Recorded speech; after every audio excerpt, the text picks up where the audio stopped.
Boa noite, pessoal. Hoje o tema, eu não vou apresentar o Marcelo Gonzaga, ele me proibiu. Boa noite, pessoal. Hoje apresentar, se vocês não conhecem ele, voltem nos outros vídeos e assistam. Boa noite, pessoal. Hoje ele já foi apresentado 3 vezes, isso já é muito demais. Hoje o tema da nossa conversa é ensine seus filhos a fracassar. Isso aqui vai um pouco na contramão do que geralmente a gente tenta fazer na educação dos filhos, mas é importante ensinar a lidar com o próprio fracasso. Então, hoje o tema é exatamente esse, tá? Então, o Marcelo está novamente aqui conosco. Obrigado pela presença, Marcelo. Imagina, é um prazer. Vamos lá, conta um pouquinho para a gente, né? Por que você faria isso com seu filho? Colocar ele numa situação em que ele claramente vai fracassar. Não, é interessante porque a chamada, ela dá uma ideia errada, né? No ensine seus filhos a fracassar, parece que você está mostrando para eles o caminho para ser uma porcaria, um lixo, né? E, na verdade, ensinar a fracassar é uma das garantias que você tem dele ser bem-sucedido, né? Porque alguém... Em esporte você ouve muito isso, né? Aquela história do sujeito que é mau perdedor. O cara que é mau perdedor não é visto como alguém resiliente, né? Alguém que, né, ele não se conforma com a derrota. Não, ele é visto como um babaca, né? É um sujeito que não sabe nem ali o mínimo da convivência, né? Da civilidade, que saiba o quê? Passar por uma circunstância adversa, aprender com aquilo, superar aquele negócio para depois ele ter um desempenho melhor. Então, esse ensinar a fracassar tem mais esse sentido, né? Não é que você vai transformar a criança num incapaz, ao contrário, você vai tornar ela cada vez mais apta, não só a ter uma convivência saudável e civilizada, como também a aprender com esse fracasso para que ela eventualmente seja bem-sucedida, né? Então, na verdade, é uma forma de melhorar a própria condição dela de vencer, de suceder.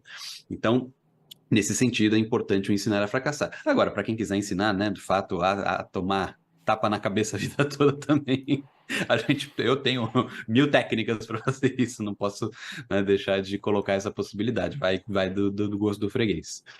Sim, Mas, perfeito. basicamente, a importância do fracasso é essa. O fracasso, ele é um dado absolutamente comum, né, que vai ser experimentado necessariamente, e você tem que aprender a lidar com essa circunstância para você não sucumbir diante dela, né, Perfeito. que é a ideia que muita gente acaba passando. Certo. Eu trouxe até esse tema, veio inspirado aqui, hoje eu trouxe o livro aqui, o livro da Susan Weisbauer, né? E ela fala exatamente isso aqui no livro. Então, coloque sua criança numa posição para falhar, né? Ela fala assim que a ideia é, no caso dela, ela está falando dela mesma, que ela é mãe de crianças perfeccionistas. E ela percebeu aqui que ela sentiu ali no processo educativo que era mais importante ela ensinar os filhos a lidar com o fracasso e mostrar que aquilo simplesmente não é o fim do mundo. Ou seja, elas vão tentar fazer alguma coisa, elas não vão conseguir e tudo bem, o mundo vai continuar, a vida vai continuar, elas vão continuar sendo queridas. Então você tem até o outro livro do Alfie Kohn que fala sobre isso, né? Aquele Unconditional Parenting, se eu não me engano é dele esse livro, que ele fala que você tem que prestar, ter aquele afeto pelo seu filho, independente do fracasso, né? Isso que é um grande desafio, né? Porque o grande risco, eu digo isso porque eu passo por essa experiência em casa com muita frequência, quando o filho que joga xadrez, então participa de muita competição e você tem que lidar com aquela, é inevitável que eventualmente ele vai tentar ganhar uma partida ali e vai perder e vai ficar chateado. E lidar com aquilo é muito difícil. E no meu caso, especialmente, o mais difícil é controlar a alegria quando ganha. Porque quando ele ganha uma partida e você fica muito alegre, você também está ensinando que o fracasso é um grande problema.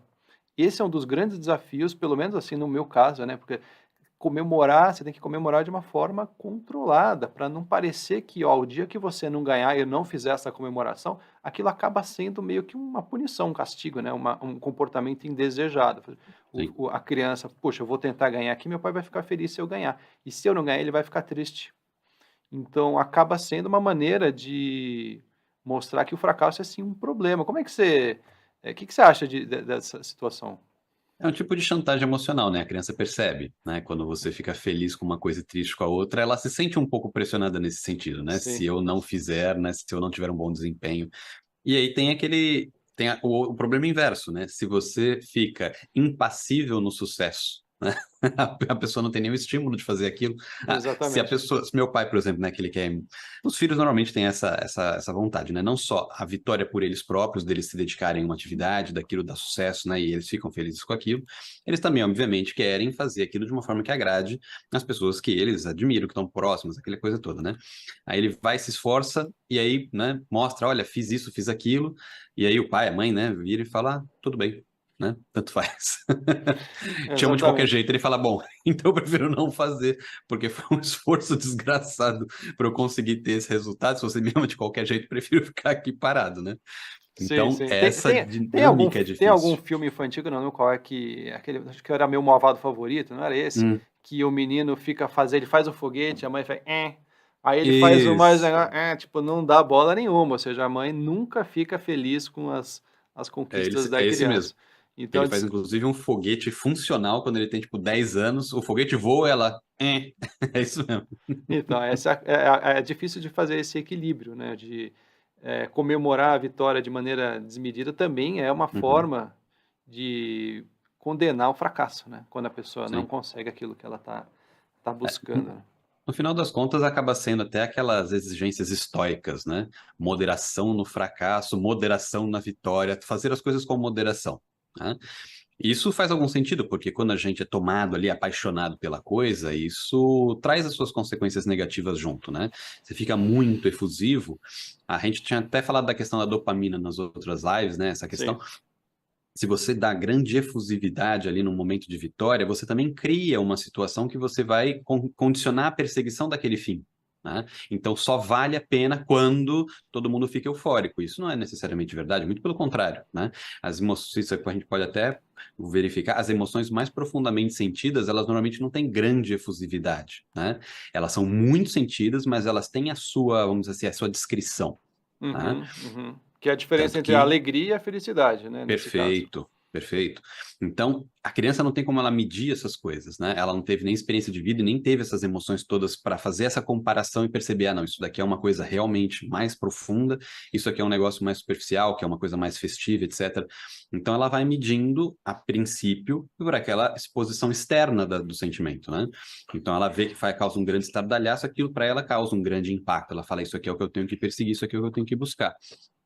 É a mesma coisa vice-versa. Ela vê ali uma cara de braveza, de tristeza, né, dos pais, dos educadores, depois ela fala, isso aqui é o que eu tenho que evitar, ou pelo menos, né, lidar com isso de alguma forma, ou mentir, ou me evadir, alguma coisa, para que isso não aconteça, né? Então, ela não tem como saber que o fato dela própria, por exemplo, ficar ansiosa por causa disso, causa muito mais tristeza no pai do que o fato dela falhar, por exemplo, né?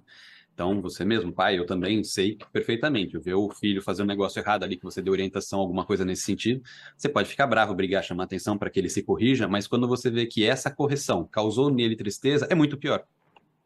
Aí sim, aí eu fico verdadeiramente chateado. Falo, pô, tentei ajudar e acabei atrapalhando, entendeu? Exatamente. A Susan, ela coloca aqui no livro, quando a criança fracassar, quando esse fracasso acontecer, não tente oferecer explicações ou soluções, simplesmente mostre empatia.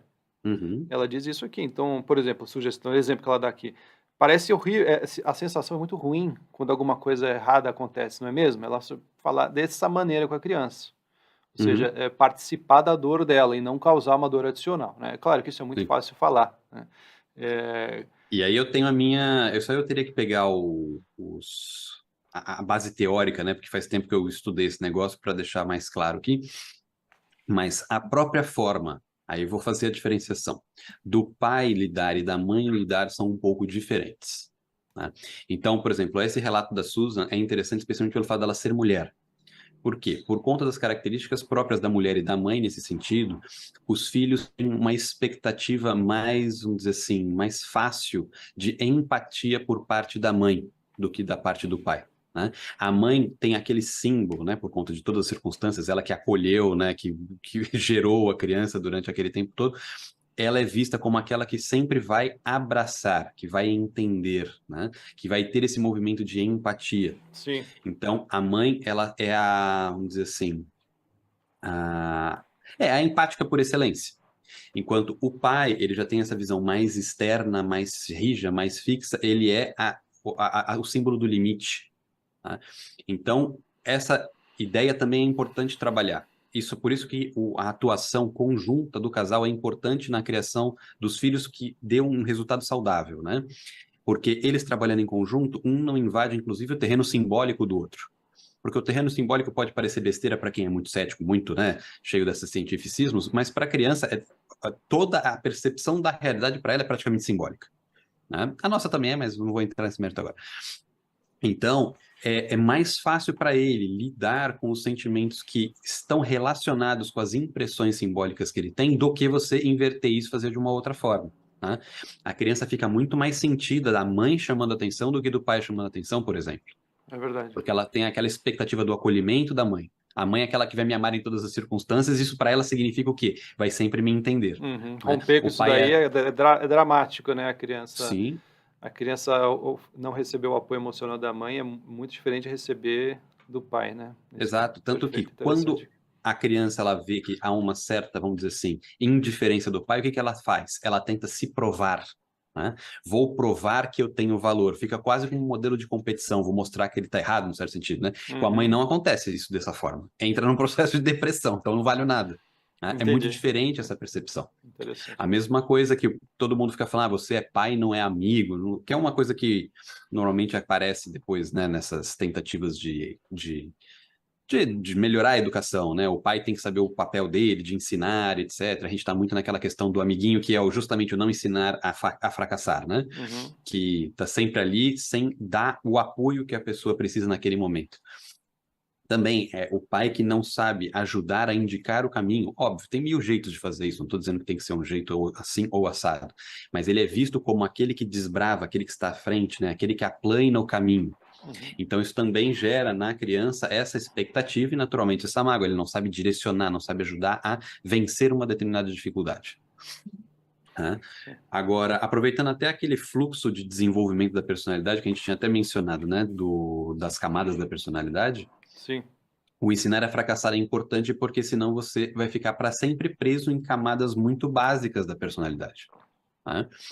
Então, para quem não conhece, eu vou tratar desse ponto específico, né? Que na teoria do desenvolvimento das camadas da personalidade do professor Olavo de Carvalho são 12 camadas, mas o que é importante é a partir da terceira que todo mundo, né, a não ser que tenha algum problema muito grave, consegue chegar. Então, a partir da terceira começa a vir a parte mais emocional da coisa envolvida, né? A parte do integrar-se em grupos, de você justamente se sentir amado, né? Então, por isso essa questão que você colocou da Susan é interessante do você tem que ter essa circunstância empática, né? A criança tem que entender que o fracasso não a torna um pária, né? O fracasso é uma parte normal da vida. Ou seja, o fato dela fracassar não significa que ela vai deixar de ser amada, que ela vai deixar de ser importante, que ela vai deixar de ser talentosa, que ela vai deixar de ter capacidade, condições, etc. Não significa rigorosamente nada disso. Significa que naquele teste teve um inconveniente. Pode ser de mil tipos diferentes, né? Ela podia, inclusive, estar preparada para aquilo, no sentido objetivo da coisa, mas não estava emocionalmente preparada. Pode ter, assim, inúmeros fatores. Uhum. E isso tem que ser trabalhado aos poucos, não precisa dar explicação, como ela mesma falou, mas isso, o adulto, né, a pessoa que é responsável, ela tem que estar com essa ciência. Porque se você fica justificando muito para a criança também o fracasso, aí ela tem também aquela ideia contrária de que tanto faz a vitória ou o fracasso. Isso é Isso uma não coisa, é verdade. isso é uma coisa bem interessante até, né? Aquela questão, a gente pode até falar um pouquinho da ansiedade que a criança tem, né? Então, quem tem Uhum, filho e vê eles participando de competições ou de apresentações de música na escola, ou trabalho na escola, qualquer coisa desse tipo, elas têm uma ansiedade, né? E essa sim, ansiedade, o que significa na prática? Significa que ela se importa.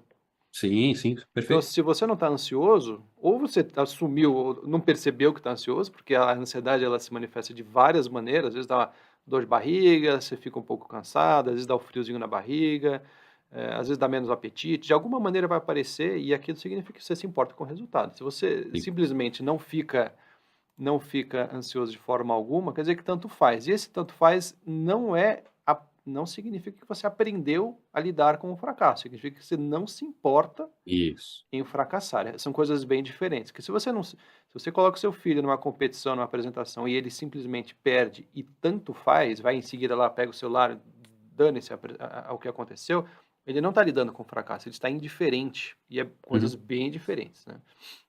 Sim, porque nesse sentido é um outro tipo de mal perdedor, né? É uma forma de você lidar também com um fracasso que você não quer enfrentar. É um É mecanismo de o... defesa, na Exato. verdade, não Você saudável. esvazia aquilo de sentido, né? E o que pode acontecer? Você vai esvaziando tudo de sentido. Tudo aquilo que vai apresentando um pequeno obstáculo, você fala, isso aí não é importante, isso aí não é importante, isso aí não é importante. Então, nada tem importância. Uhum. Então, isso, aliás, é muito comum de você ver em vários lugares, em várias pessoas, em várias situações. Pessoas que só dão valor para aquilo em que elas sabem que elas são boas e que elas têm algum sucesso garantido, né? Sim, Isso daí é uma demonstração de uma psique bem fragilizada, né? Porque é isso que você falou, é um mecanismo óbvio de defesa que foi construído para que esse confronto emocional não aconteça com frequência, porque a pessoa suspeita, e às vezes ela tem razão, de que ela não vai aguentar o tranco, né? Porque ela não foi ensinada a fracassar. sim. Então, esse ensino é importante também nesse sentido. Você não pode esvaziar a coisa de sentido. Por quê? Uma coisa que a criança aprende rápido, porque o adulto faz isso com muita frequência também, é a autojustificação dos próprios erros e problemas, né? E isso não pode acontecer. Você não tem que se justificar, né, em nenhum sentido, que não aquele que te ajude a entender o que aconteceu. Não numa justificativa do tipo, então isso daqui para mim não é importante e eu posso viver bem sem lidar com essa dificuldade. Não é nesse sentido. Nesse sentido, você se afasta justamente do processo que você precisa passar, né? Você se dessensibiliza. Então, é a mesma coisa, por exemplo. Agora a gente está falando de dar com as crianças, né, dos pais. O pai vai e faz uma intervenção, vê que o filho fica chateado. Ao invés dele pensar se essa é a forma adequada de lidar, se isso vai trazer o resultado que ele está esperando, se etc., ele fala: prefiro que ele aprenda desse jeito do que ele fique satisfeito ou que fique feliz. Isso não é um jeito muito prudente de lidar com a questão, porque você só está se justificando, né? É justamente você não sabe lidar com o fracasso. A coisa não foi do jeito que deveria ter sido. A criança não entendeu. Ela entendeu aquilo de uma outra forma. Então, você tem que coordenar essas ações, a forma como ela recebe essas admoestações, para que aquilo não crie um problema ao invés de criar uma solução, né?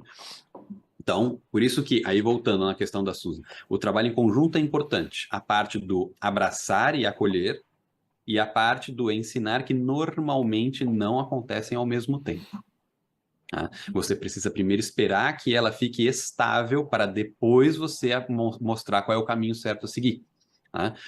Não o contrário, como todo mundo faz. Aproveita que a criança está abalada, aí taca nela, né, Aproveita, as né? 35 regras de como ela devia ter feito. Até porque ela E não vai outra, entender nada, só vai lembrar de meu exato, pai estava bravo, minha mãe estava triste. perfeito, exatamente. Então, primeiro você tem que estabilizar a situação. Você tem que mostrar para a criança que aquilo é um evento normal. Você não ficou nem triste nem feliz por ela ter perdido, né? Que é normal. Aí, ó. O importante, eu Sim, acho que a mas Susan fala também também. é Você difícil. fez, você Sim, testou, né? isso. Mas Mas fala. o difícil é Uhum. você também mostrar, não ensinar indiferença, e também você não pode comemorar demais se ganhar, não Uhum. pode ficar bravo, triste se perder, mas também não pode ficar indiferente. Então, assim, sempre você vai estar errado, né? No final das contas, sempre, vai ter sempre um pouco errado. Por quê? Porque a gente também está muito acostumado com o erro. Isso é um inconveniente, né? Então, por exemplo, é muito mais fácil você tolerar um erro que você não tentou ensinar. Sim. Então, você faz a criança está querendo experimentar um negócio. A minha recomendação é deixa ela experimentar, não fica se metendo muito. Por quê? Porque depois que você começa a dar a forma que ela tem que lidar com aquilo, você também começa a ficar muito mais impaciente, intolerante com formas alternativas de resolver o mesmo problema. Por quê? A sua autoridade, a sua autoimagem foram colocadas em risco naquele momento. Você apresentou uma solução e a criança ignorou, né? Ou quis teimar, ela quis fazer diferente. Isso é muito difícil de lidar, porque isso a gente apresenta a nossa experiência de vida para as crianças, né, para os filhos, para os alunos, etc., como uma tentativa de ajuda. Você vai e fala, olha, eu estou tentando te ajudar a fazer isso de uma forma que economiza tempo, economiza sofrimento, aquela coisa toda, né? Que, infelizmente, não é necessariamente verdade. A forma como a gente lidou e aprendeu não é necessariamente a forma como o outro vai aprender também.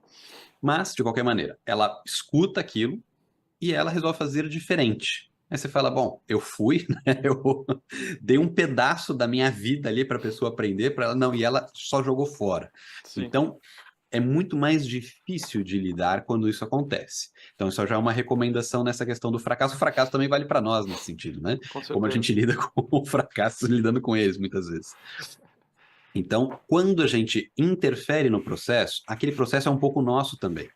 E a gente não quer lidar com o nosso fracasso. Então, a gente começa a forçar, no caso a criança, a seguir o caminho que a gente está colocando, porque aquele processo já ficou incorporado no que nós estamos tentando fazer. Então, nesse sentido, ver, isso é uma coisa interessante de tentar detectar. Quando a criança está fazendo uma experiência legítima que ela precisa fazer para aprender, e quando ela está fazendo uma coisa assim mais tranquila, vamos dizer assim, em que você pode dar as orientações para a coisa funcionar de uma forma mais prática. Porque quando a criança está fazendo a experiência dela, é importante que ela leve essa experiência a cabo. Né? Ela tem ali os critérios, ela está de fato aprendendo, ela está lidando com o mundo. Né? Então, ela já tem alguns critérios que ela estabeleceu que são importantes para ela realizar aquela experiência. Ela está vivendo aquilo dentro do mundinho dela para aquilo ter algum sentido. Então, qualquer interferência ali não é muito bem-vinda mesmo. Né? E tem que ser evitada, a não ser que seja uma coisa muito séria. Então, é diferente de quando é uma atividade assim, mais neutra, mais normal, onde você está dando a orientação para ela, a partir dali, ter o critério para fazer alguma coisa. Tá?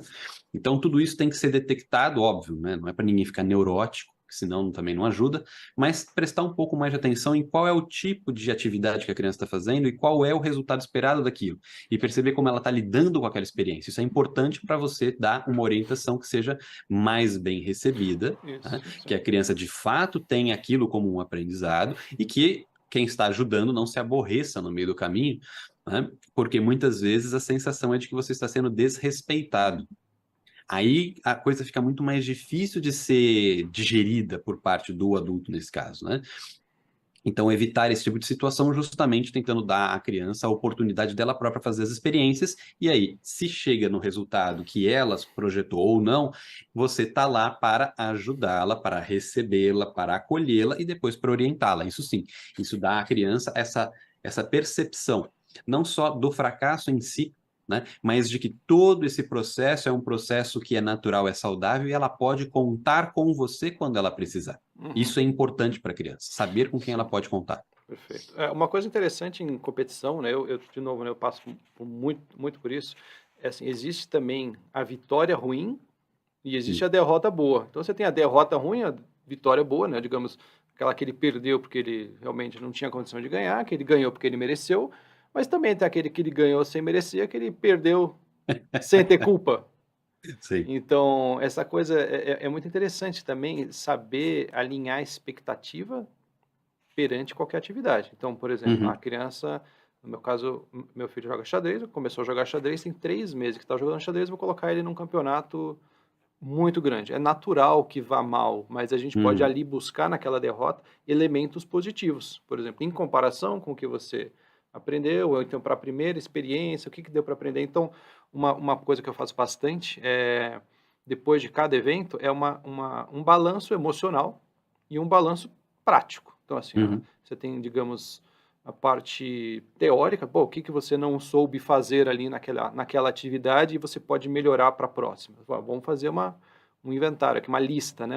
Uma lista do que a gente pode focar para melhorar. E também a parte emocional. Como você se sentiu durante os acontecimentos? O que você sentiu quando ganhou? O que você sentiu quando perdeu? O que você sentiu antes, durante, depois? Então, eu sempre faço esse exercício, separar entre a parte emocional, a parte teórica, a parte prática, para ver se está ali, e sempre alinhar a expectativa. Puxa, então como é que a gente pode melhorar para o próximo, se é que você vai querer melhorar para o próximo? Também tem que Sim. alinhar a expectativa. Ou se é que dá para melhorar para a próxima oportunidade. E como eu disse, né, procurar vitórias ruins e derrotas boas também é importante, porque às vezes numa derrota, para a criança vai fazer uma arte marcial, uma competição de matemática, ou resolve cozinhar um bolo em casa, sempre tem elementos bons, mesmo na derrota, e uma coisa que para mim, pelo menos, funciona é buscar justamente esses elementos, porque a criança fica muito voltada ao resultado.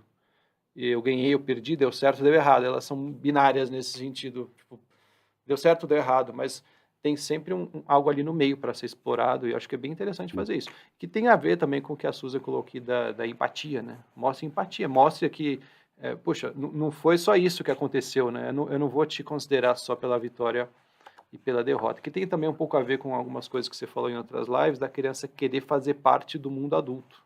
Uhum. até no curso que você gravou, que a gente está editando, né, você fala sobre isso, né, a criança quer fazer parte do mundo adulto e ela busca maneiras de ser reconhecida e aceita nesse mundo dos adultos, que nem é tão legal assim, né, e, Não é nada legal. e ela usa parâmetros externos, geralmente. Pô, meu pai ficou feliz, minha mãe ficou feliz, deu certo ou errado, então ela acaba sendo um pouco simples. E Uhum. mostrar empatia mostra que tem algo mais ali do que simplesmente sim ou não, né? E buscar essas sutilezas, como eu disse, né?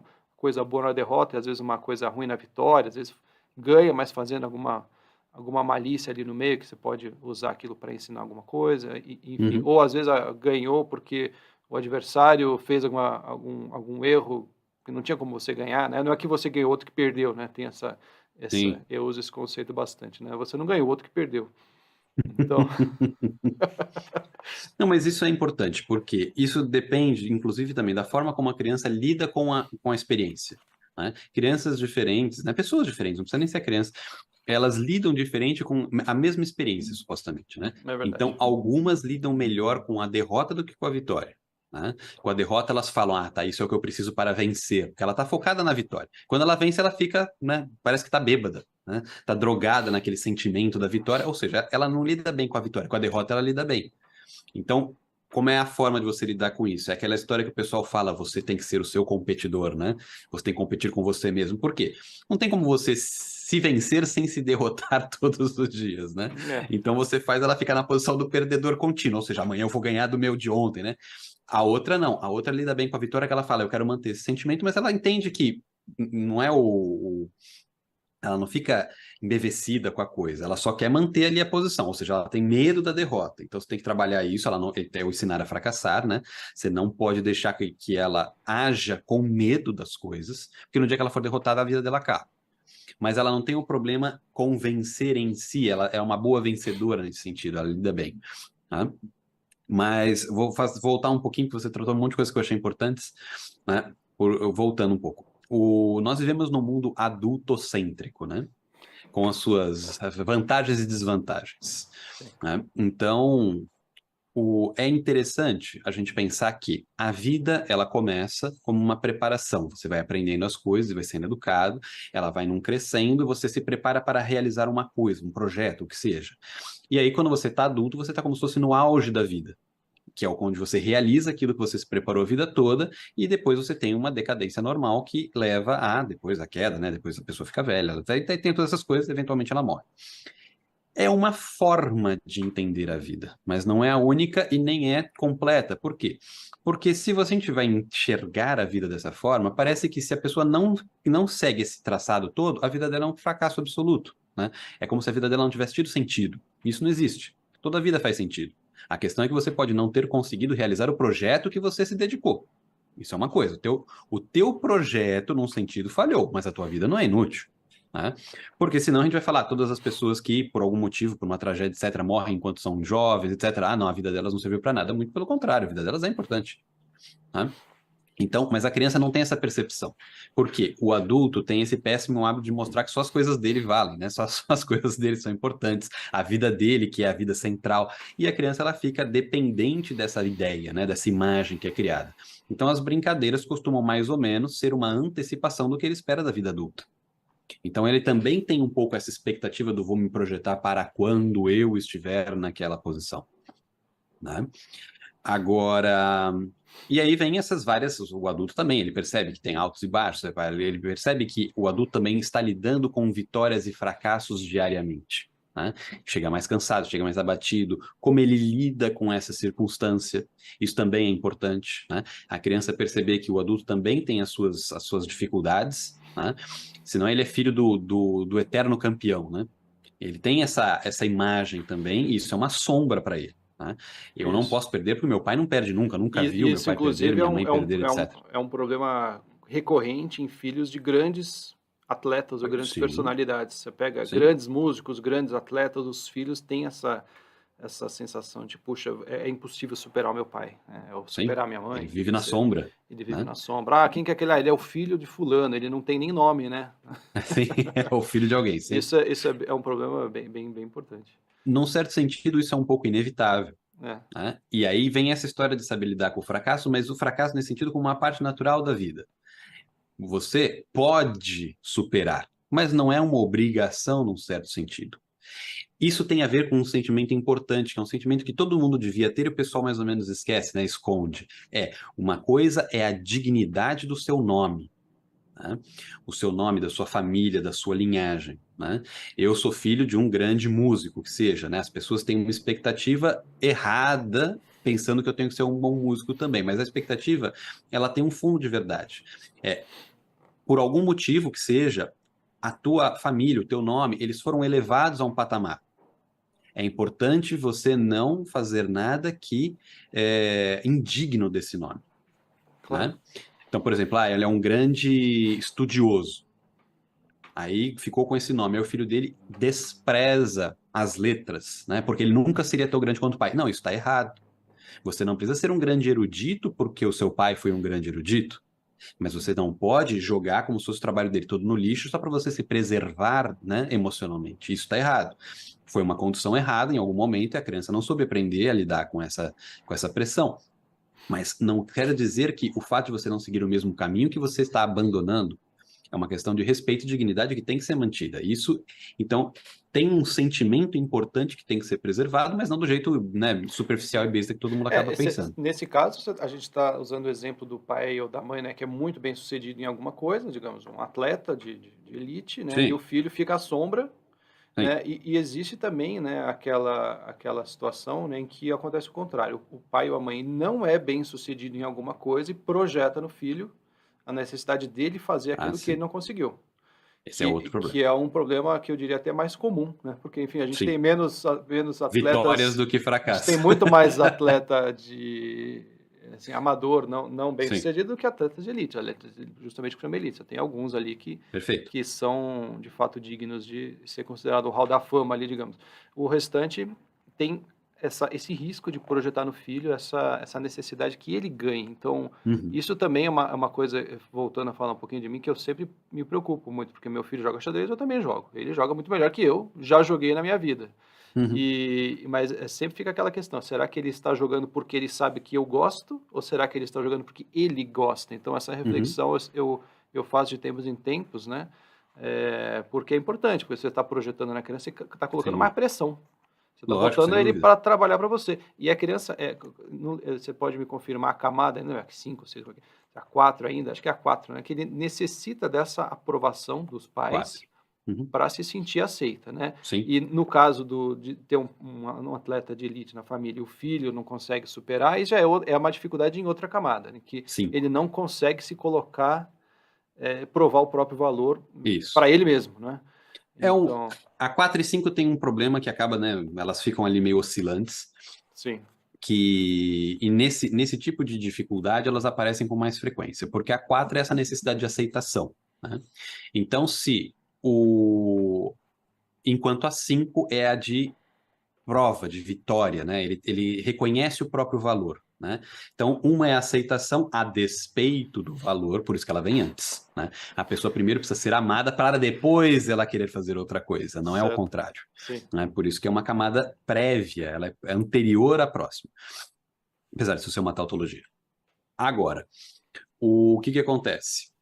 Se a pessoa não é amada e ela percebe que é a partir da vitória que ela tem amor, ela vai ter um problema na camada 4. Ela vai parecer da 5? Ela pode até parecer da 5, mas o problema não é 5, é 4. Né? Ela ainda está querendo ser amada. O que acontece? A gente vê isso muito em gangues de adolescente, né? Onde a pessoa ela não teve muitas vezes aquela aceitação que ela esperava. A expectativa dela pode ser certa, pode ser errada. Né? Se ela for errada, cabe corrigir a expectativa e mostrar que ela de fato é uma pessoa amada. Se a expectativa dela é certa e ela não foi amada, aí é um problema talvez até mais difícil de corrigir. Mas ela está o quê? Ela está abandonando certos valores, certas coisas, para ela ser bem aceita numa determinada circunstância. Né? Pessoas que crescem em lares saudáveis, em vários sentidos, não têm tanta essa necessidade de abrir mão de conceitos importantes de valores para participar de um grupo. Elas abandonam o grupo, elas falam, não, isso aqui é mais importante. Por quê? Porque ela não tem aquela necessidade de ser amada por alguém. Ela é amada já, ela sabe disso. né? Então, não tem esse problema. Quando ela chega na camada 5, que é o do teste, o teste dela é muito mais legítimo do que a outra que não está, na verdade, se testando, está se colocando em risco, porque ela entendeu que isso é importante para ser bem aceito, né? Então tem essa evolução saudável das camadas, porque senão você não passou de camada, né? E voltando àquela imagem lá do meu malvado favorito, em que ele está tentando se provar para a mãe despreza, né, Sim, as conquistas dele, né? Então você acaba até gerando um problema, né? Um problema sim. mais grave até, porque a criança precisa achar uma maneira de se superar. E ela acaba fazendo o quê? Buscando alguma coisa mais impactante. Chamativa, sim, perfeito.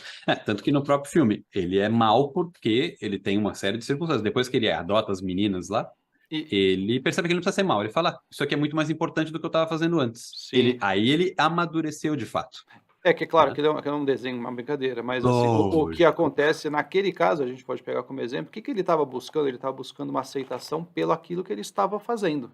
Uhum. Pode ser, claro, não é o caso do desenho, não faz sentido pensar, mas pode acontecer que a criança é amada, mas ela Não não percebe. percebe o amor, porque ela busca a linguagem que ela entende melhor, não é o que a mãe ou o pai Perfeito. ali transmite. Então, por exemplo, é o que a gente vê muito frequentemente, os pais se dedicam ao trabalho pela criança.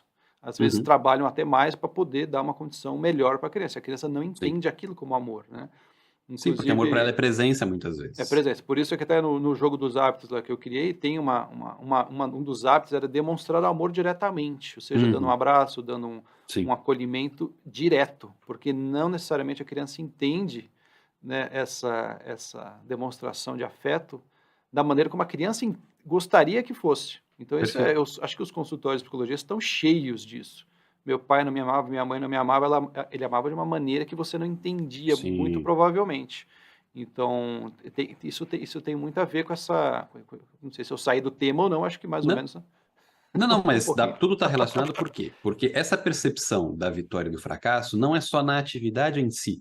A criança também se enxerga, numa medida geral, como vitoriosa ou derrotada. Tá?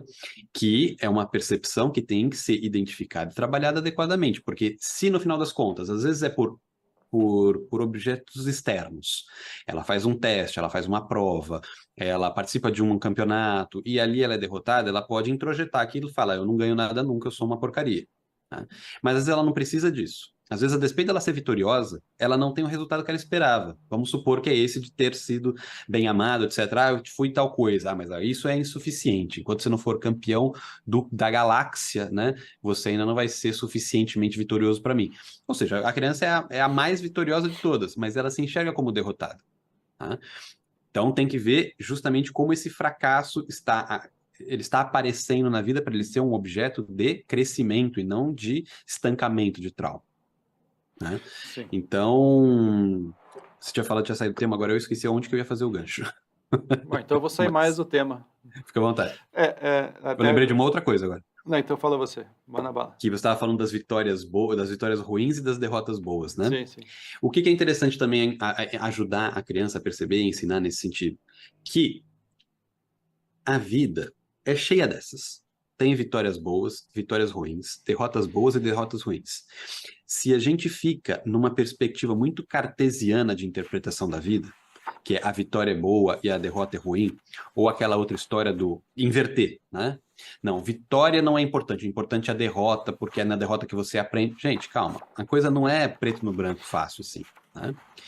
Às vezes você ganhou porque deu sorte? Sim, várias vezes, inclusive. Isso é ruim? Não, não necessariamente. Né? Eu já vi várias pessoas. Sorte é um tipo de virtude. Né? Não descarta. É, Por quê? Você também está querendo dizer o quê? Se tudo é a sua habilidade, isso desenvolve uma certa arrogância na pessoa. Não importa quão bom você seja, pode acontecer mil coisas. Né? O melhor, sei lá o que, do universo pode tropeçar naquele dia, bater o dedo, quebrar o dedo, né? Não conseguir se concentrar no jogo de xadrez que seja, faz um monte de jogadas erradas. sim. Quem que deu sorte? O competidor deu sorte. Ele vai o quê? Às vezes ele nem sabe que estava com aquela circunstância. Né? E acaba ganhando. Aí o que acontece? Aí duas alternativas, ó, uma mesma resposta com duas interpretações diferentes. O sujeito viu que aconteceu um problema e fala: não, eu prefiro fazer uma nova partida. Eu quero jogar de novo com ele na melhor condição dele, porque isso para mim, né, a vitória nesse sentido não foi legal. Isso pode tanto mostrar uma boa condição de esportista, né? Não, desculpa, não sabia, né, que estava nessa condição, vamos de novo. Ou pode mostrar uma arrogância desmedida. Não, eu vou ganhar dele no melhor dele, aí perde e acha ruim, entendeu?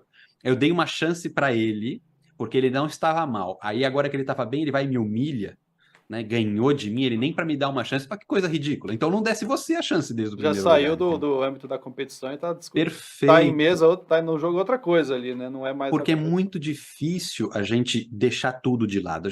Nós Sim, somos criaturas complexas, entendeu? A gente não é uma máquina que está jogando e ali a vitória e a derrota significam muito pouco, que não estatística. A gente não é estatística. A gente é um monte de coisas, né? Então tudo isso tem que ser levado em consideração. Então nós vamos ter, e aquele, eu sofri uma derrota injusta. Mas ó, vou falar, tem várias na vida, viu? isso. Se eu não me engano, eu vou falar de memória, depois eu confiro, mas o Fernando Pessoa, por exemplo, tem um livrinho que ele tem, né, que é o livro de poesia que foi publicado lá chamado Mensagem. Se eu não me engano, aquilo foi feito por uma competição de poesia em Portugal. Ele ficou em segundo lugar, entendeu? O negócio é maravilhoso, ficaria em primeiro lugar em qualquer circunstância do universo, mas ali tinha um negocinho na competição, que era o filho de não sei quem, o sobrinho de não sei quem, se eu não me engano foi uma coisa assim, e aí ele ficou em segundo. Vida que segue, gente. É normal. Isso tem que estar mais ou menos no cálculo, né? Sim. Que isso tudo faz parte da vida. A vida tem partes justas e partes injustas, e isso ajuda muito você a entender melhor e a superar esse problema do fracasso, tá? O fracasso não necessariamente tem a ver com você. Ele pode ter a ver com muitas coisas. E ele tem que ser aceito mesmo assim, né? Óbvio, se for uma coisa assim muito, muito fora da regra, que tá ali, mas você tem que fazer isso tudo com parcimônia, com calma, né? E saber que mesmo que você vá, não, vou lutar até o fim e vou mostrar que tá tudo errado, às vezes você não consegue, né? Um outro caso do Ayrton Senna, o Ayrton Senna reclamava muito que tinha um monte de gambiarra nas corridas de Fórmula 1, né? E ele supostamente tinha que agir de tal ou qual forma para a competição, né? Ter aquele teatro. Ele falava, não vou fazer, né, nada disso. Vou correr do meu jeito e vou ganhar. Vou pegar esse carrinho sem vergonha safado aqui e vou ganhar todo mundo, e como ele de fato fazia. Tanto que existe ali uma teoria de que o carro dele tinha sido mexido na corrida em que ele morreu, né? Que houve até um tipo de, como é que chama? De sabotagem. Sabotagem. Então, olha lá. A vida é cheia dessas, entendeu? E isso tudo o quê? Quer dizer que você vai ter que sempre engolir as coisas para você não se ferrar? Não. Quer saber que você precisa enfrentar as batalhas sabendo dessas coisas todas. Você olha e fala, vamos lá, no campeonato de xadrez, você percebe que tem uma baita de uma conspiração ali para fazer o negócio funcionar tal qual. Eu posso brigar a respeito? Posso. Vai valer a pena? Depende, às vezes vale. Às vezes vale. Mesmo que isso signifique que eu nunca mais posso competir, às vezes vale. Às vezes vale. Eu vou levantar esse negócio, mesmo que eu abandone o xadrez aqui para sempre, que é um negócio que eu amo. Isso aqui é um negócio que eu não posso suportar. Mas você tem que ter essa circunstância, essa condição, essa clareza. Às vezes, justamente por amar o esporte, que você tem que se Sim, submeter você àquilo, né? abandona. Em prol É, da competição saudável, no caso. perfeito. Então, isso que tem a ver com esse negócio do fracasso. Muitas vezes a gente não se conforma com o fracasso porque a gente esquece de levar as outras coisas em consideração. E acha que é tudo muito simples, as coisas não são exatamente tão simples. Não quer dizer que a criança precisa ter, não, eu tenho que entender todo o funcionamento do cosmos para eu poder, né, fazer aqui um caderno de caligrafia sem escutar nenhuma besteira. Não, não é isso que eu estou dizendo. Mas que, conforme você também vai amadurecendo, você consegue entender melhor o que envolve uma determinada atividade e o que pode levar ao sucesso e ao fracasso. Às vezes são coisas completamente fora do nosso controle. Sim. Isso também é importante. Isso justifica, mas isso é um elemento para te confortar na percepção daquela circunstância, tá? Eu fiz o meu melhor e, apesar de não ter um resultado que eu considerei justo para aquele meu trabalho que eu fiz, Uhum. o trabalho em si valeu. Sim, perfeito. Tá? É. Não quer dizer que você não foi injustiçado, nem que você não possa lutar por isso, mas isso é um elemento a mais, não é toda a circunstância. Tá? Como eu falei no caso do Fernando Pessoa, imagina, ele pega ali o trabalho dele e joga no fogo, não ganha em primeiro lugar, isso aqui não presta. A gente vai ficar sem. E o trabalho é magnífico, né? O livro que vai mostrar toda a história de Portugal em poemas. Um dos meus poemas favoritos, inclusive, faz parte desse livro. Uhum. Então, isso é importante. As atividades são complexas. né? E quanto mais a gente mostra para a criança essa complexidade das atividades e como aquilo tá no meio de uma malha enorme de coisas, ela também fica mais tranquila, né? Então, uma das coisas que a gente já tinha falado, perder não significa que você vai ser rejeitado. Uma coisa não tem nada a ver com a outra, né? Você vai ser igualmente amado ganhando e perdendo, né? Ou seja, ela perde essa pressão, né? Ela sabe que ela pode, então, se dedicar àquela atividade com uma coisa muito mais tranquila do que a vida dela não está em jogo naquela circunstância, E, e né? trata, e trata os pais como uma rede de apoio, não como os Perfeito. chefes ali para depois dar satisfação do E é resultado. exato, exato. Eu Então, pode falar. manda, manda, manda. Não, eu ia comentar aqui o que a gente falou no começo da Susan, que ela fala que você tem que mostrar empatia. Então, como você se sentiu, aquele papo de reconhecer a emoção da criança. Mas eu ia até comentar uma coisa interessante que acontece comigo, com os meus filhos, com os dois nesse caso, é assim, às vezes eles trazem alguma coisa, ou, por exemplo, perde uma competição ou não vai bem em alguma coisa e trazem aquilo para gente, para mim ou para minha esposa, e querendo, bom, fala alguma coisa.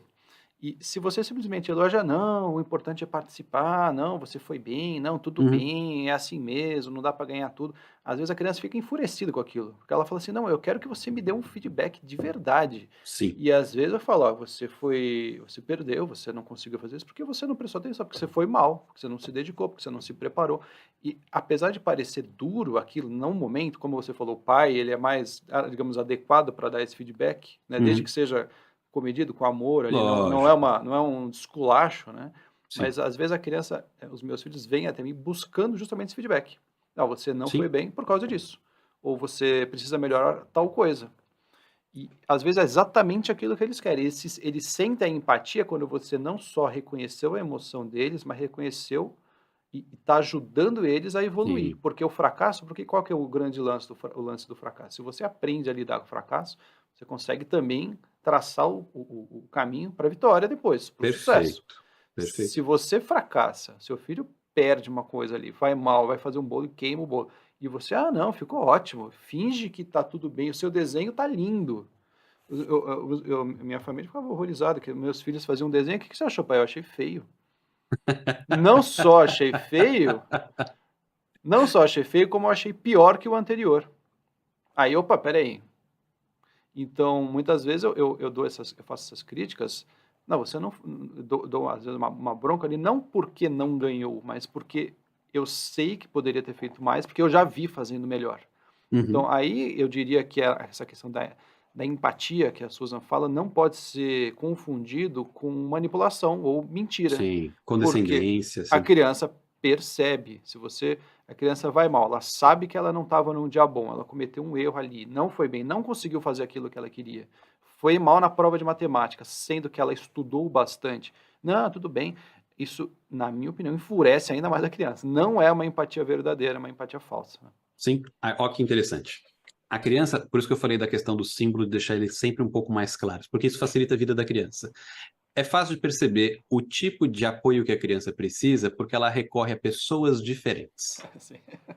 É né? isso mesmo. Então você percebe o quê? Se ela quer o feedback para não errar mais, ela vai naquele que faz a crítica precisa.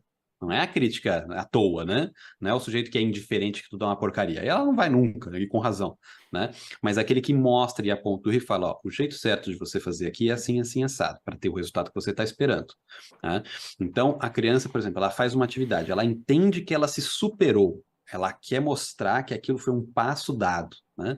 Ela vai mostrar para quem tem mais crítica, porque ela quer que o esforço dela seja Sim, reconhecido e seja verdadeiramente reconhecido. isso, ela seja apontada. Por isso que isso, olha, isso aqui eu particularmente não gostei, o outro eu gostei mais. Ela está procurando a forma de avançar.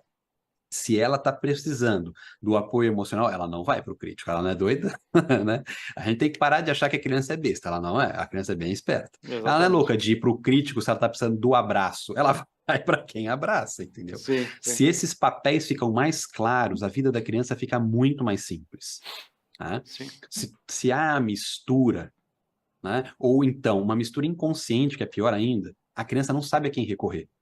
E ela se frustra muito, porque ela vai buscar o abraço e recebe a crítica. Ela vai buscar a crítica e não recebe nada. Ela fala: bom, De que me adianta isso aqui? Isso aqui tá me dando mais angústia, mais desgosto do que qualquer outra coisa. Sim. Né? Então ela vai recorrer a alternativas fora da família, né? Onde os papéis sociais são mais óbvios e as pessoas também se importam menos. Então a criança também vai ter aquelas medidas erradas de afeto, que é aquele negócio que a gente estava falando do que enche as clínicas, né? Sim. Então, isso que é importante. Eu, por exemplo, sempre reclamei muito quando recebia o feedback de acolhimento, né? Tá lindo. Eu falo, eu não quero que tá lindo, eu quero que, né? Como é que eu melhoro isso daqui? Tá? Sim. Mas com limites. A Susan conta uma experiência, acho que se não me engano foi a experiência dela, que eu também passei, então essa daí eu posso falar tranquilamente. Que era a de sempre escutar que era uma criança superdotada. Isso aí eu Sim. escutei a minha infância inteira. Eu gostava muito de jogar xadrez. Né? Amador, naturalmente, nunca nem me deu trabalho, nada além disso, mas eu gostava muito de jogar xadrez. Então, na escola eu tinha ali campeonatos de xadrez, aquele negócio, né? Eu ganhava primeiro lugar sempre. Uma vez eu fui jogar com um menino, eles foram fazer um menino que esse treinava xadrez mesmo numa escola aqui em Santos. E aí eles fizeram, ele joga contra 10 pessoas simultaneamente, né? E aí eles montaram lá o negócio e eu falei, tá, vou lá olhar, né? Aí quando começaram a abrir os buracos, sentei eu para jogar com o menino, né? Aí o menino pediu empate, né? Comigo e com um outro rapaz que também era mais velho. Aí eu falei, beleza, né? Não sou tão ruim no xadrez assim mesmo. Mas eu não gastava tempo estudando xadrez nem nada nesse sentido. Então eu só gostava na medida em que aquele meu pequeno talento supria. Se precisava ter alguma coisa além daquilo, já não era o meu talento, eu já não precisava me importar, entendeu? Uhum. Então, você elogiar muito o talento da criança, que pode ser real, tá? Não é uma medida muito boa para lidar com o fracasso, ao contrário. Você está ensinando o que para ela? Que tudo aquilo que não lhe dá uma vitória rápida não é interessante, porque Fo- aquilo não é uma demonstração do valor dela. Fora que elogiar o talento é um grande problema, porque não é algo que ela controla. Portanto, se ela Uhum, não consegue a vitória com aquilo que ela não controla, significa que ela não tem aquele talento. E exato. aí não vale a pena se esforçar, porque, puxa, se a criança depende do talento para ganhar uma partida de xadrez, como você usou de exemplo, e ela não ganha, Uhum. quer dizer que ela não tem o talento. Ou tem alguém com mais Isso. talento.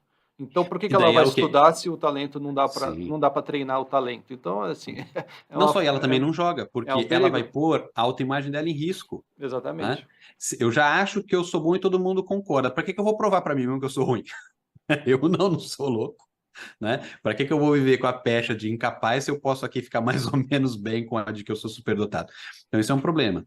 Então, é importante submeter a situações, não necessariamente de fracasso, mas de alta dificuldade, de tempos em tempos, que nem você falou do campeonato de xadrez. A própria Susan, não me engano, se fala de colocar em situações de alta dificuldade, porque senão você cria na criança uma circunstância de que as coisas só valem a pena na medida em que Dão elas certo, não né? dão muito trabalho. Isso, que não dá trabalho é que dão certo. Outro caso meu que é fácil de eu falar também, que é de desempenho escolar. Meu desempenho escolar sempre foi excelente.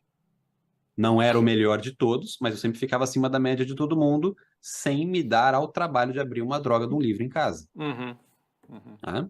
E isso sempre foi suficiente para eu ser melhor do que os outros. Qual é o problema? Melhor do que os outros não significa ser bom, né? Você só é melhor do que os outros.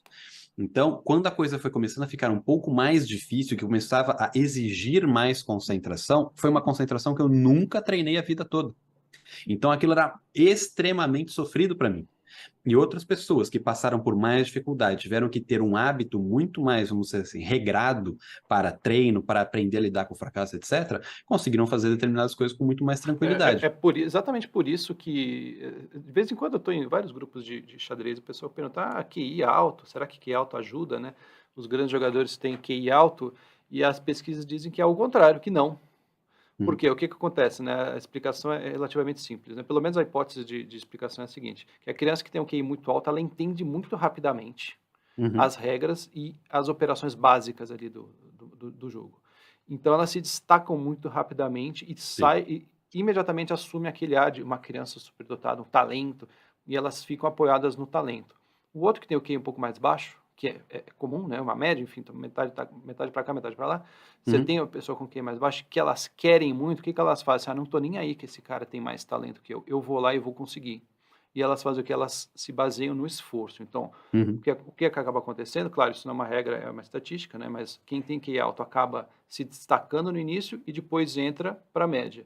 E o que tem o QI abaixo, às vezes, começa na média e se destaca depois, porque ele se apoia no esforço e não no Sim. talento, né? E não numa facilidade, que é mais ou menos o que você está falando. Na hora que percebe que a facilidade sumiu, né? Porque não vai durar para sempre aquilo, uma hora aquilo Sim. se mistura, uma hora aquilo dissipa, né? O talento ele se dissipa, né? Uhum. Perde o interesse. Fala assim, então eu vou procurar em alguma outra coisa que eu tenho facilidade e que eu não Exato. preciso me esforçar, e às vezes não tem, porque não é, às vezes não tem. Normalmente não Porque tem. você, beleza, não vou mais jogar xadrez, vou jogar tênis. Tá bom, tem um cara ali no tênis que também era ruim e está se esforçando. Ou tem um que é bom e está se esforçando. Esses são os piores ainda. Isso. Como é que Então, você vai esse é o superar caso. esse? Então, o que que é o ideal? Por isso que, na verdade, todo mundo tem que ser colocado numa curva equivalente de dificuldade. Mas o equivalente nesse sentido não é um em relação ao outro, é da pessoa em relação a ela mesma. Sim. Tá? Isso, em videogame, por exemplo, é fácil de você usar. Vou usar a imagem do videogame que é mais prática. Quando você vai jogar os jogos, tem muitos deles tem a escolha a dificuldade que você vai jogar. No fácil, no médio ou no difícil. Aí você joga no fácil. Né? Aí você chega no final do jogo, aí aparece, tem jogos que são assim, né? Aparece, o jogo aqui acabou. Para você descobrir o verdadeiro final, né? Você tinha que jogar pelo menos no normal e no difícil. Quando a pessoa vai jogar no normal, aquilo para ela é estranho, né? A dificuldade aumentou muito, ela não consegue ter os mesmos resultados. Ela fala, foda-se, né? Eu vou abandonar isso daqui e esse difícil aí, esse final verdadeiro que vai pro saco, eu vou ver no YouTube como é que termina, né? O sujeito que já começa jogando nas dificuldades mais altas, ele entende que aquele é o padrão normal. E ele se acostuma com aquele padrão. E a partir dali, ele vai seguindo. Algumas vezes com mais dificuldade, às vezes com menos, e ele já tem a experiência completa de uma vez só. Quando ele resolve, vou jogar no fácil, ele fala, meu, isso aqui é tão absolutamente retardado que eu consigo fazer de olho fechado. Então, é mais ou menos isso que deveria ser aplicado quando a gente começa a perceber as diferenças da criança com determinados estímulos. É detectar qual é o ponto de partida dela e, a partir daí, estabelecer o grau de dificuldade que é correspondente. Por Uhum. isso que o modelo universalizante, né, uniformizante que a escola, por exemplo, oferece, dá muito problema. Porque quanto mais crianças você coloca, mais difícil fica para você estabelecer qual é o limite. E você tem que trabalhar todo mundo na média. A média só é suficiente para alguns deles. Para outros é excepcionalmente difícil e para outros é excepcionalmente fácil. É muito comum você ver pessoas, que nem você falou, com QI alto, com dificuldade de resultado na escola. Mas você fala, ué, mas ela não tem QI alto? Justamente por isso. Aquilo para ela é tão, tão, tão, tão elementar que ela para de prestar atenção. E na hora que ela para de prestar atenção, ela não acompanha mais o raciocínio. Aí Aí tem ela que, tem um desempenho baixo. aí entra o segredo, né, que é um dos elementos da aprendizagem, que é, adequar o desafio. Perfeito. Não pode ser difícil a ponto da criança não ter capacidade Desistir, de sim. conquistar. Então, é o jogo que você falou, bota no ultra difícil ali, pô, não consigo nem passar do início, desestimula. Fala, tá, então que graça tem? E não pode ser fácil a ponto de não oferecer resistência. O segredo está Uhum. justamente em achar o desafio certo para cada um. Até por isso que o Perfeito. modelo escolar em que todo mundo trabalha com o mesmo grau de dificuldade, ele é um pouco complicado para Sim, você adequar o desafio. Pode ser extremamente desafiador para um, como você falou, e extremamente, aquele não é um desafio para outros. E sim. pode acontecer, que é justamente mais complexidade ainda nesse caso do modelo escolar, que é na aula de matemática, um vai bem, outro vai mal. Na aula de português, o que vai bem vai mal, o que vai mal vai bem. Então você tem ali ainda diferenças de qual que é o desafio apropriado para cada um em diferentes matérias com as mesmas crianças. E aí Entende? você cria um segundo problema. Olha lá. Por isso que o lidar com o fracasso é interessante, porque você também tem que lidar com a vitória. Nessa circunstância que você falou, que existe fracasso e vitória, vamos dizer, o sujeito vai bem em português e não vai bem em matemática e vice-versa. Uhum. É um fracasso e uma vitória que estão envolvidos aí. E ele é educado tanto pela escola, normalmente pelos pais também, e ele próprio se convence disso, de que é assim que ele tem que construir a vida dele, evitando as matérias que ele tem dificuldade, perseguindo as matérias que ele tem facilidade para, por exemplo, escolher qual é a faculdade que ele vai fazer. Então ele fala, eu tenho facilidade em humanas, então eu vou fazer, né, sei lá, direito, letras, sei lá, o raio que eu parto, vai fazer Isso em alguma si coisa relacionada com não isso. é um grande erro, eu diria, né? Porque, inclusive, tem os livros do Robert Greene, que eu gosto bastante, ele fala justamente disso. Aposta onde você tem facilidade, não onde você tem dificuldade. Não Mas chega a aí ser é um o, erro, né? Por exemplo, se O raciocínio que você está fazendo não é errado, mas qual é o problema? Ele não tem facilidade ou dificuldade, ele não sabe. Ah, bom, tudo bem. Esta que é a questão. Porque a forma como isso foi trabalhado não significa que é uma dificuldade ou uma facilidade. Isso significa que, naquele momento, ele teve alguma coisa ali, que a gente pode usar até a questão do talento que a gente tinha falado. Ele teve alguma certa facilidade. O que que significa? O sujeito vai bem em português, quer dizer que ele vai ser um bom advogado. Qual é o raciocínio que leva a esse pensamento? Eu não consigo nem entender qual que é o sentido. Eu, por exemplo, o meu caso foi um caso engraçadíssimo na escola. Eu cheguei no ensino médio e começaram a fazer aqueles testes vocacionais, né? Aí, por exemplo, na aula de português, uma vez a professora de português do primeiro ano do ensino médio virou e falou: pelo amor de Deus, me diz que você vai fazer humanas, né? Porque eu tirava lá notas boas. Aí eu fui fazer o teste vocacional. A mulher falou: o teu caso é um caso chato, né? Porque a gente está vendo em porcentagem, o teu deu 33, 33, 33. Deu igual em todas as correntes, né? Eu gostava de todas, eu achava tudo legal. Aí aparecia lá: você prefere fazer isso ou aquilo? Eu falei: isso aqui parece mais legal. Aí o outro: isso ou aquilo? Tá, agora eu tô achando isso aqui mais legal. Ou seja, eu buguei o teste todo. Porque, inclusive, eu estava sendo sincero nas matérias. E outra, eu nunca tive grande dificuldade nenhuma. Então, para mim, isso não era um problema.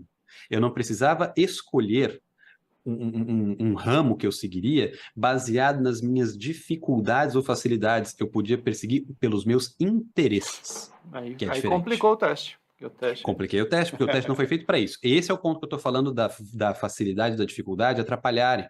Porque o sujeito ele não está percebendo interesse, ele está percebendo facilidade ou dificuldade que foram mal trabalhadas. Isso. E ainda tem o risco da criança gostar de matemática porque o professor é muito legal, ou não Perfeito, gostar de matemática porque o professor é ruim, ou uma perfeito. pessoa desagradável, simplesmente ali não bateu o santo, como se diz, né? Sim. E aí aquela dificuldade aparente, ou aquela facilidade aparente, que tem a ver mais, né, eu não lembro se eu comentei em alguma outra live sobre, você só aprende aquilo que você está emocionalmente envolvido Uhum. positivamente. Sim. Né? Ou você Senão você aprende, rejeita. ou você rejeita ou grava como trauma. Então, aprender, Sim. sabe a matemática porque dói, né? Ou sabe a matemática porque gosta, né? Mas se a Sim. criança é indiferente, ela não aprende. Uhum. Então, essa facilidade aparente aí acaba tendo a ver com a parte emocional, enfim, é uma complexidade. Então, realmente, parece que, nisso que você está falando, eu concordo, que para decidir qual que é o seu interesse pela facilidade, realmente É roubada. aí é uma confusão. Agora, que nem o Robert Greene falou, aí sim, você conseguir identificar as suas forças e as suas fraquezas, e você escolher as fraquezas, é porque você é meio doidão, entendeu? Não, pelo amor de Deus. Se você já tem Isso, isso melhor mapeado e identificado, que é uma coisa que eu acho que a educação precisa prover, Uhum, aí sim, bom, para que você vai focar nas fraquezas? Não, as fraquezas a gente controla. A gente isso. deixa que isso vai subir sempre o nível, óbvio, né? Não é para o negócio ser abissal, você vai subir no nível na medida do possível, sempre escalonado, e as forças você vai também subindo o nível. E você Claro, claro. foca naquilo que você é bom, Mas, por senão exemplo, fica insano, né? Lógico. eu tenho sempre tive facilidade com matemática e dificuldade com idiomas, por exemplo. Eu também não vou, pô, eu tenho dificuldade em idiomas, mas eu quero ser um Superman, então eu vou estudar idioma, vou ser professor de inglês. Pô, não faz sentido. É muito melhor você, é muito melhor. Nesse Sim, caso, você, pô, eu vou garantir meu sustento aqui naquilo que eu sei fazer e gosto, e tentar compensar ali de algum jeito aquilo que eu não gosto, mas sei que é importante. Também não vou, perfeito. puxa vida, nunca fui bom em química, então eu vou estudar química escondido aqui de madrugada para não ser um químico ruim. Também não faz sentido, né, você Uhum. buscar isso daí, que é uma busca de aprovação totalmente Sim, por desregulada, né? quê? O que que significa? Ó, por exemplo, o fato de eu ter ido bem, no meu caso, né, em todas as matérias, não significa que eu sou bom de fato em todas as matérias. Uhum. O desempenho escolar, justamente porque ele é uniformizante, ele é feito na média, aquela coisa toda, ele pode ser exigido, sim, um bom desempenho, porque é tudo muito básico. Muito básico. Eu não sou bom em matemática e eu consigo fazer quase todo o conteúdo de memória até hoje do ensino fundamental e do médio. Tirando uma outra coisa que eu preciso realmente olhar, porque eu não lembro mais com as regrinhas, mas isso aí é básico. Não é à toa que chama ensino fundamental. Então, por isso que eu estou falando. Você se basear nas dificuldades que você tem no ensino fundamental e médio é muito ruim, Sim. porque isso é tão, tão, tão, tão, tão básico que você não podia ter dificuldade. Você ter dificuldade é que tem algum problema muito sério acontecendo. Porque o ensino foi muito ruim, porque você teve ali um envolvimento emocional mal conduzido, Essas coisas todas têm que ser descobertas e É, tratadas. e aí, só um parênteses aí, porque da maneira como você fala, alguém pode entender que, poxa, se você tem dificuldades, você tem algum problema, não é esse o ponto, né?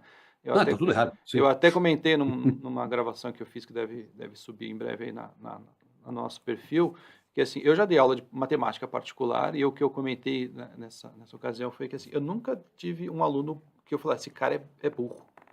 Uhum, Mesmo pensando dentro de mim, essa criança é burra, nunca tive. Eu sempre vi crianças extremamente inteligentes com dificuldade, que é sim, totalmente diferente. E sim, às vezes e eu sempre identificava uma relação emocional, alguma coisa ali criou um bloqueio emocional ou na criança, ela se considerou incapaz, ou seja, ela não lidou bem com o fracasso, de não exato. entender, ou como ela entendia imediatamente em história, alguma matéria, e não entendia imediatamente em matemática, ela, puxa, então esse negócio aqui não é para mim, não estou vendo utilidade, achava Sim, justificativa que fosse, isso. e falar, bom, deixa eu garantir aqui na outra matéria, e ficava inventando, isso aqui não serve para nada, para Sim, onde eu sim. vou usar o teorema de Pitágoras, aquela coisa toda, mas assim, incapacidade em criança eu nunca vi.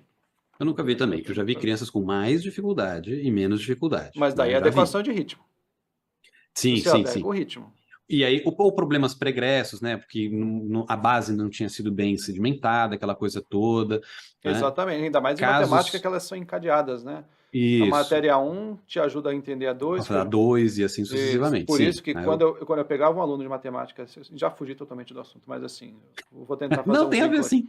Mas, por exemplo, a criança chega para mim, professor, eu não estou entendendo, sei lá, equação de segundo grau. Eu falei, legal. Uhum. Se você não está entendendo a equação de segundo grau, o É porque problema você não entendeu a de nunca primeiro. é o problema nunca é onde você está com dificuldade, é sempre antes. Eu falava, então vamos voltando e até eu identificar onde que era o problema. E às vezes o problema estava tão atrás que era simplesmente soma.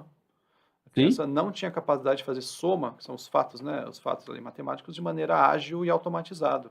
A Uhum. tal da decoreba, né, o pessoal critica a decoreba, mas é o que te dá a capacidade de ir adiante sem precisar ficar voltando no início. Lógico, sim. Então, eu voltava, identificava onde estava o problema. O problema está na divisão, o problema está sei lá onde.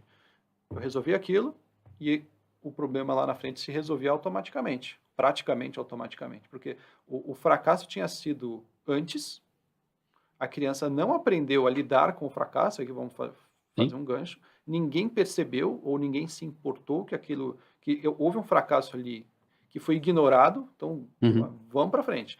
É muito comum hoje em dia em livro de matemática escolar, ensina a fazer multiplicação como se fosse ensinar um fato de história. Aconteceu isso, multiplicação é assim, Sim. assim, assim, divisão é assim, assim, assim, agora se vira.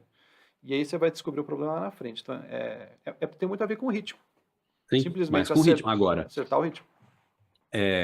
fazendo, por isso que eu falei, não tá fugindo do tema, porque um caso que tem a ver com não lidar, o fracasso aí, por exemplo, nesse caso, foi um fracasso que não foi descoberto, né? Então, nesse caso, a criança não tinha como lidar com aquilo. O Mas, professor mas teria que ter a identificado. criança percebeu, com certeza. Talvez ela não tivesse abertura para falar, professor, não entendi. Ou me explica de novo. Não, é que, por exemplo, no processo de aprendizado você tem aquelas sedimentações, né? Você escuta a explicação. Você acha que entendeu, mas Isso. você não teve ainda a consolidação daquilo enquanto conhecimento. Você precisa testar, você precisa repetir, você precisa. Não, beleza, isso aqui está introjetado, né? Se eu morrer e nascer de novo, eu vou lembrar desse negócio de novo. Que é a Então, diferença do entender e do aprender, né? perfeito. Aí, então, por muitas vezes a criança não tem essa percepção na hora, né? Uhum. Ela acha que entendeu. Isso aí, por isso a importância da didática, né? Então, o professor, sabendo disso, isso aí são fatos normais do processo de educação. Ele tem que fazer o teste, ver se a criança realmente absorveu aquilo, etc. Beleza. Agora, um outro caso. Agora, eu nunca vi gente com, assim, incapacidade de aprender, né? Essas coisas, não. Agora, de má vontade, eu peguei várias. Várias, várias. Não foram poucas, foram Isso. várias, Má né? vontade tem. E aí, sim, a má vontade gera burrice, né? Por quê? Porque você está resistindo tanto que você fica estúpido. Ao invés de você aprender o negócio, você se convence que você não vai aprender. Aí você não aprende mesmo. Então, Uhum. é um emburrecimento artificial. Num caso que eu estava dando aula para uma menina, ela tinha dificuldade em várias matérias, né? E depois de várias aulas com ela, aí eu também, né, passei a falar, ó, então eu já passei a parte do acolher, agora é a parte da porrada, né? Então eu vou dizer aqui como é que funciona. Presta atenção. Isso aqui você vai fazer desse jeito. Por quê? Você tem medo de fracassar. você já tirou notas baixas várias vezes seguidas, e você, para se proteger, achou que não valia mais a pena. Você vai fazer o que eu estou mandando, você vai tirar uma nota alta nesse negócio aqui, você vai ver como você vai achar muito mais agradável estudar do que você está achando agora. E foi exatamente o que aconteceu. Ela tirou uma nota alta, outra nota alta, ela começava a estudar com muito mais vontade. Eu falei, viu?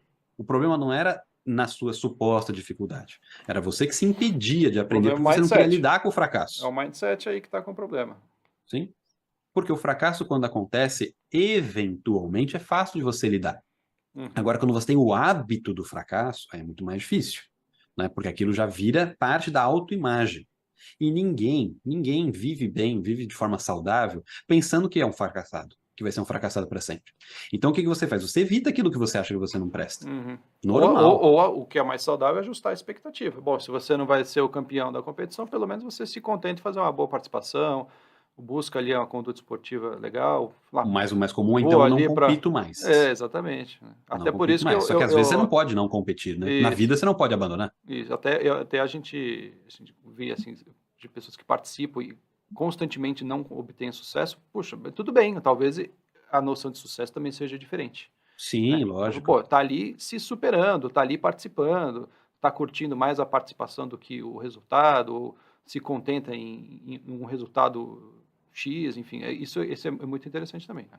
Ah, um caso, por exemplo, quando eu era criança. Eu fui numa competição de videogame, né? Porque eu achava que eu era muito bom em videogame, né? Que eu era lá o Superman, que nem você falou. É isso. Aí teve uma competiçãozinha aqui, isso aí faz um tempão. Eu tenho 36, quanto tempo faz? Faz acho que mais de 25 anos. É, mais ou menos isso. Eu devia ter uns 10 anos. Aí fui lá na competição. Qual que é o problema? A competição era de jogo de futebol, que eu nunca gostei, né? Era aqueles joguinhos de. Nem lembro que videogame que era, aqueles videogame lá da Casa do Chapéu. Aí falei, vou lá, né? Porque eu sou bom em videogame. Isso aqui é mais um jogo, não é o jogo que eu gosto, mas eu vou, né? Performar maravilhosamente. Mas assim, eu fui desintegrado no negócio, sabe? Eu não conseguia nem ver o que estava acontecendo. O moleque fez 435 gols em 10 minutos. Aí eu fiquei ofendidíssimo, né? E falei pra minha mãe que o menino devia ter roubado, né? Porque é impossível ter acontecido aquilo. E a minha mãe achou que eu tava falando sério, né? Porque eu estava, na verdade, eu só tava, né? Ela não tinha entendido que eu tava nesse nível de mal perdedor, né? A ponto de dizer que o cara tava roubando. Ela foi lá brigar com a organização do evento e eu não fui junto com ela, porque eu tava escondido, morrendo de vergonha, porque eu sabia que o menino não tinha roubado, né? Eu que não sabia jogar. Então, é, essa percepção, né, do nível de fracasso, do nível de sucesso, da autoimagem, todas elas vão interferir na forma como você lida com a circunstância. Então, tanto você encher muito a bola, do cara é muito lindo, muito maravilhoso, muito capaz, etc., torna ele uma pessoa que não tem condição de entrar numa competição, em qualquer competição que seja. Por quê? Uma coisa é a competição formal que a gente está falando, mas a Uhum, vida é cheia de pequenas competições, vamos dizer assim, que você não está capaz, você não está pronto para lidar com elas. uhum, Você foi programado para ganhar, no sentido ruim. Tá? Então, quando você não ganha, o que que você faz? Você questiona a competição, você não questiona a sua condição de competidor. uhum, A mesma coisa o inverso. Se ninguém sabe lidar com a tua dificuldade e você é visto como aquele que só perde, aquele que não sabe lidar com o fracasso, e não sabe lidar com o fracasso, não, aquele que só é fracassado, né? Você ou participa de forma, vamos dizer assim, ausente da uhum, competição, né? Isso que eu vou perder mesmo, tanto faz. Não é um mindset bom de você fazer nada, inclusive. Ou você fala, essa competição aqui eu não quero, né? Ela não me serve. E isso pode ser estendido para vários aspectos. Né? Como eu falei, a vida pode ser uma competição. Isso aí gera o quê? Tendência suicida. O cara fala, eu detesto esse negócio aqui. Eu só perco, eu não consigo fazer nada do que eu gosto. Tudo uhum. dá errado. Né? Então tem que tomar cuidado porque essas coisas aparentemente são, né, pequenas, mas elas podem levar a consequências bastante sérias. Uhum. Né? Porque uma coisa é você ter dificuldade em uma ou outra coisa que é perfeitamente normal. É. Outra coisa é você ter a percepção que você não presta para nada. Isso é completamente diferente, extremamente nocivo e potencialmente fatal. Eu acho que esse é um tema que a gente pode tratar, inclusive convidando alguém aí que trabalha mais com atletas, de repente a gente pode Uhum. abordar isso de uma maneira mais profunda, até porque o nosso tempo já Bullying passou aqui. também entra muito nesse negócio. Ah, sim. Bullying entra também, a percepção, aquele peer pressure, né, o que que os Uhum. coleguinhas estão fazendo, isso é tudo é Sim. extremamente complexo, né. E eu até, eu ia comentar hoje, mas eu vou deixar para outro dia, até porque eu trago mais detalhes, eu lembrei aqui, mas eu trago mais detalhes daquele teste, é um teste famoso, mas eu não lembro exatamente dos resultados, em que a criança faz uma atividade, um grupo era elogiado pelo resultado, outro grupo era elogiado pelo Ah, eu esforço, sei, qual. Uhum. e um outro grupo, não acho que não era elogiado de maneira nenhuma, só perguntavam para ela como tinha sido. E depois eles faziam uma nova rodada e comparavam a maneira como as crianças, Sim. acho que não era só com criança não, era com adulto também, como é que eles agiam perante o segundo desafio. E Uhum. aí, ou seja, aqui a gente está falando, nesses dois tópicos que eu mencionei agora, falando do mindset, né? Como é que a gente vai encarar aquilo, como é que vai ser a nossa mentalidade perante aquela atividade, aquela competição, aquela matéria, qualquer coisa que seja. Então, a gente pode usar isso de gancho. Anota aí, porque a gente sempre esquece. Anotei aqui. Beleza. Senão a gente vai, pô, o que que a gente pode falar Eu semana que esqueço. vem? Eu esqueço também, já anotei aqui, ó. Tá resolvido. Beleza. Então, acho que por hoje é só, né, Marcelo? Vamos, Tô à disposição. vamos, vamos pegar aí também dica com o pessoal, se alguém quer sugerir algum convidado para participar aqui com a nossa, Boa. aqui na nossa conversa. Bom tema, convidado, né? Tema ou convidado, ou ambos, né? Ou se você quiser participar também, manda uma mensagem aí. Que não. Eu me coloco, né? Me candidato como convidado. Eu, particularmente, estou me colocando como convidado. Perfeito, legal. Então, a Né? Já fiz isso gente, nas outras vezes, tu vai fazer na próxima também. você manda lá, Marcelo. Obrigado, viu? Vamos manter contato aí. Beleza? Legal, pessoal. Boa noite. Até mais. Abração. Valeu, Maurício. Tchau. Obrigado. Valeu, obrigado.